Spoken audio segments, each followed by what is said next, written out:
Kuha po yan sa ilalim ng dagat sa Manila Bay. Nagkalat ang basura sa seabed at habang lumalalim, lalong dumarami ang dumi. Paalala ng MMDA, hindi dapat maligo sa Manila Bay. 300 million most probable number o MPN pa kasi ang coliform level ng tubig. Sobrang taas kumpara sa safe level na 100 MPN. Sa monitoring ng MMDA, 11 waterways ang nagbabagsak ng dumi sa Manila Bay. Patuloy raw ang dredging at pagtanggal ng basura para makatulong sa Manila Bay rehabilitation.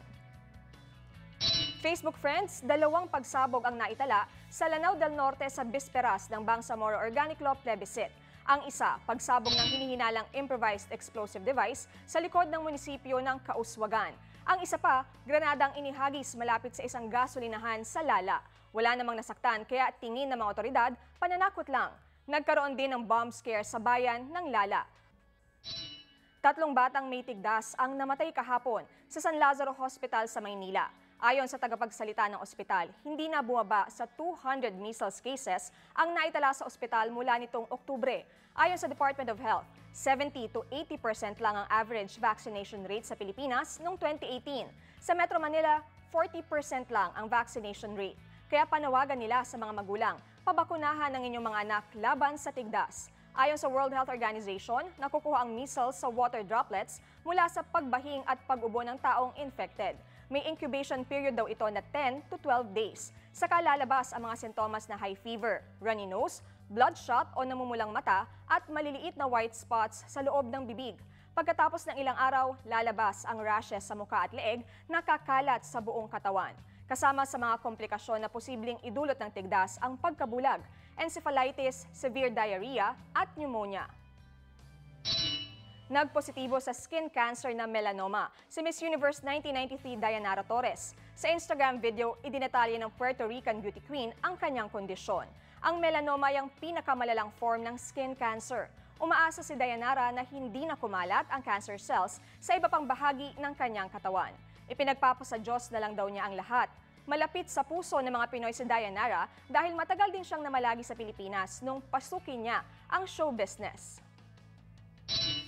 Nasa 135,000 people ang dumalo sa makasaysayang misa ni Pope Francis sa Abu Dhabi, United Arab Emirates. Habang umiikot si Pope Francis sa loob ng Zayed Sports City Stadium sakay ng Pope Mobile, may mga nagwagayway ng Vatican flag at ang iba naman sumisigaw ng Viva Santo Papa. Hindi lang mga Katoliko kundi pati 4,000 Muslim dumalo sa misa. Siyempre, hindi nawala sa pagtitipon ang mga Pinoy. Pagkatapos ng misa, umalis na rin si Pope Francis sa UAE.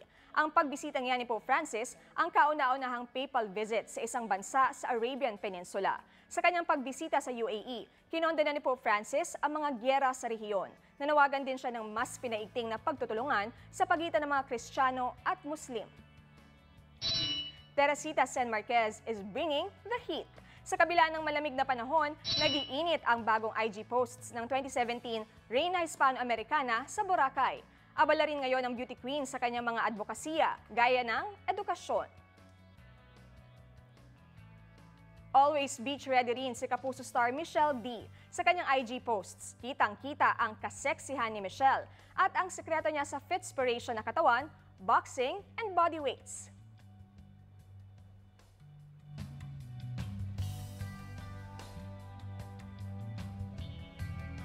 Kyunghee Huatsai. Ngayong Chinese New Year, patok pa rin ang mga Lucky Charm at ilang Chinese food gaya ng tikoy. Dagsa ang mga namamakyaw niyan sa Chinatown sa Binondo, Maynila.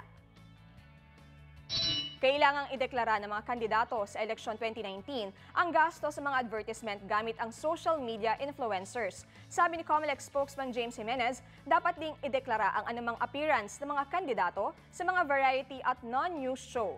May tuturing din kasi ang broadcast advertising time. Anong masasabi niyo rito mga kapuso? Feel free to comment below. At para sa ibang top stories for the day, visit our website and social media pages. Maraming salamat sa pagsama niyo sa amin via Facebook Live. Ako po si Victoria Tulad. Click that share button now.